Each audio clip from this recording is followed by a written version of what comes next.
Hello friends, ఎలా ఉన్నారు? ఈరోజు స్పెషల్ ఏమనుకుంటున్నారు? కొబ్బరి అన్నం అండి. సరేండి, ప్రాసెస్ ఏంటనేది చూద్దాం. కొబ్బరి అన్నం నేనైతే ఒక కొబ్బరికాయ తీసుకున్నానండి. దానికోసం ఒక గ్లాస్ రైస్ని అయితే తీసుకున్నాను. ఇది జీరా రైస్ కాబట్టి బాగానే ఉంటుంది. దాన్ని కడిగేసి సోక్ చేసుకున్నాను. ఒక 20 మినిట్స్ అయినా సోక్ చేసుకోవాలి కాబట్టి కొబ్బరికాయల్ని ముక్కలు ముక్కలుగా కట్ చేసి ఒకసారి మిక్సీ పట్టేసానండి. ఇదిగోండి రైస్ని సోక్ చేసుకున్నాను. ఒకసారి మిక్సీ పట్టేసి ఇలా చన్నీ వేసుకొని ఆ మిల్క్ని అయితే వడపోసుకున్నాను. కొంచెమే వచ్చింది. మళ్ళీ నెక్స్ట్ టైం అనేది మళ్ళీ వేసి అందులో కొంచెం లూక్ వామ్ వాటర్ అయితే యాడ్ చేసుకున్నానండి.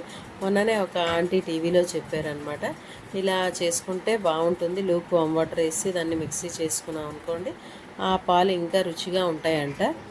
నేను కూడా ఇదే ఫస్ట్ టైం అండి ట్రై చేయడం. చూద్దాం ఎలా ఉంటుందో అనేది. అవి మిక్సీ అయిపోయిన తర్వాత దాన్ని కూడా శుభ్రంగా స్క్వీజ్ చేసుకున్నాను. ఆ పాలు అనేవి కిందకి వచ్చేసాయి. ఈలోపు ఒక కుక్కర్ పెట్టుకొని దాంట్లో కొంచెం గీని అయితే యాడ్ చేసుకున్నానండి. అంటే నార్మల్గా అయితే ఇది పెద్ద స్పూన్ కాబట్టి ఒక 2 స్పూన్స్ ఆఫ్ గీని యాడ్ చేసుకోవాలి.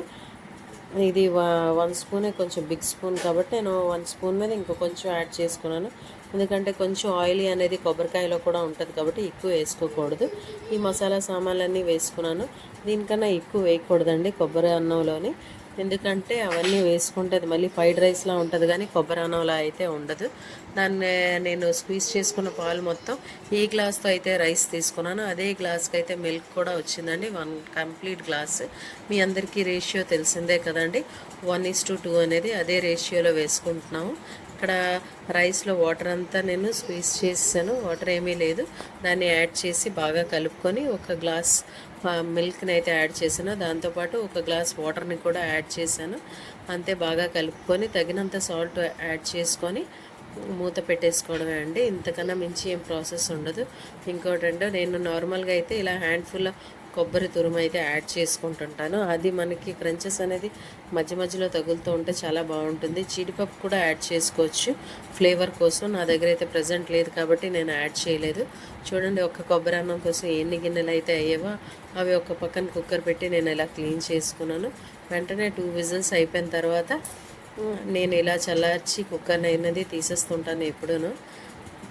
రైస్ అయితే బాగానే వచ్చిందండి, పొడి పొడిగా. ఎగ్జాక్ట్గా ఆపేయడం కూడా సరిపోయింది. చాలా డ్రైగా వచ్చింది. నాకు ఫస్ట్ టైం చేసినప్పుడు అయితే చాలా వెట్టగా వచ్చింది, బాగాలేదు. ఇలా కొత్తిమీరతో సర్వ్ చేసుకోవచ్చు మీకు కావాలంటే. అంతకన్నా ఎక్కువ ఏమీ వేసుకోకూడదండి, టేస్ట్ అనేది మారిపోతుంది. నాకు అయితే ఇలానే వచ్చు, నేను ఇలా చేసుకుంటుంటాను. చూడండి, ఎండ ఎంతలా ఉందంటే మొత్తం స్వెట్ అయిపోయాను నేను వంటగదిలోని. మా పిల్లలు నేను ఇలా సర్వ్ చేసుకున్నాం ప్లేట్లోనైతే. మా పాపని తినిపిస్తూ నేను కూడా టేస్ట్ చేశానండి. టేస్ట్ అయితే చాలా బాగుంది. ఇది చికెన్ కర్రీతో అయితే ఇంకా బాగుంటుందండి. ఈరోజు ట్యూస్డే కాబట్టి మేము ఆ రోజు చేసుకున్న రోజు కాబట్టి నేనేమీ వేసుకోలేదు, ఓన్లీ ప్లెయిన్ రైసే తినేసాం.